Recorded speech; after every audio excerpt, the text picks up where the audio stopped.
Accounting ratio का illustration 15 start करेंगे। A firm had current liability of ₹4,50,000। ठीक, firm में करेंट लायबिलिटी कितनी है 450।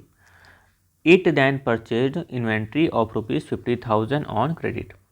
बाद में उन्होंने इन्वेंट्री परचेज की 50,000 की क्रेडिट में। After the purchase current ratio was 2:1। Inventory को परचेज करने के बाद करेंट रेशियो हो गया 2:1। कैलकुलेट करना है हमको size of current asset and working capital after and before the inventory was purchase. देखो आपको इस क्वेश्चन में करंट लायबिलिटी दी हुई है और आपको यहाँ पर इन्वेंट्री परचेज करने के बाद उसका रेशियो आपको दिया हुआ है।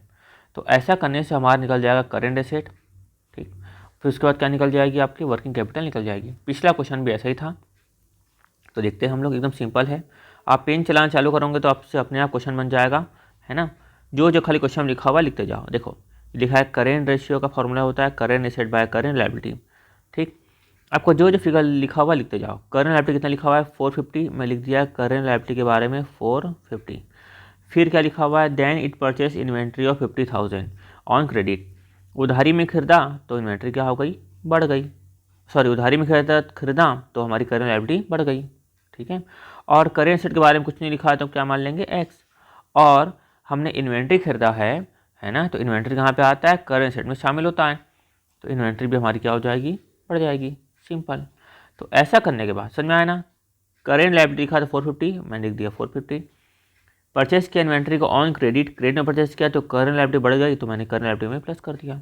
इन्वेंट्री परचेस किया तो करेंट एसेट में प्लस कर दिया। करेंट एसेट माना एक्स, रेशियो क्या हो गया 2:1 दिया हुआ है।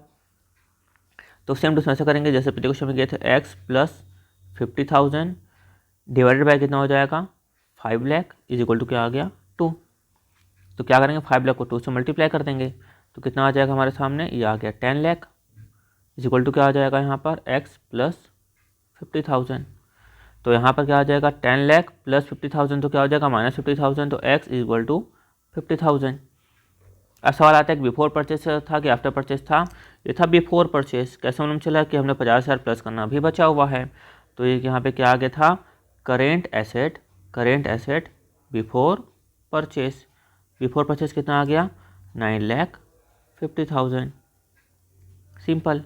फिर करेंट एसेट निकल जाएगा आफ्टर परचेस क्या हो जाएगा 950 प्लस कर देंगे 50 तो क्या हो गया 10 लाख। वैसे ही वर्किंग कैपिटल निकाल लेंगे हम लोग before purchase, working capital before purchase. तो बिफोर वाले दोनों चीज़ को अपन एडजस्टमेंट कर देंगे। तो बिफोर में क्या हो जाएगा दोस्तों हमारा बिफोर परचेस में यह आया था अपना ये current asset minus current liability. ये आपको मैं अच्छे से कहीं भी लिख कर दिखा देता हूँ, यहाँ पे चलते। ठीक है, वर्किंग कैपिटल बिफोर परचेस क्या होता है current asset minus current liability. तो बिफोर परचेस में हमारा करेंट एसेट हमने अभी निकाला था, ये था 950। ठीक, तो मैं लिख देता हूँ 950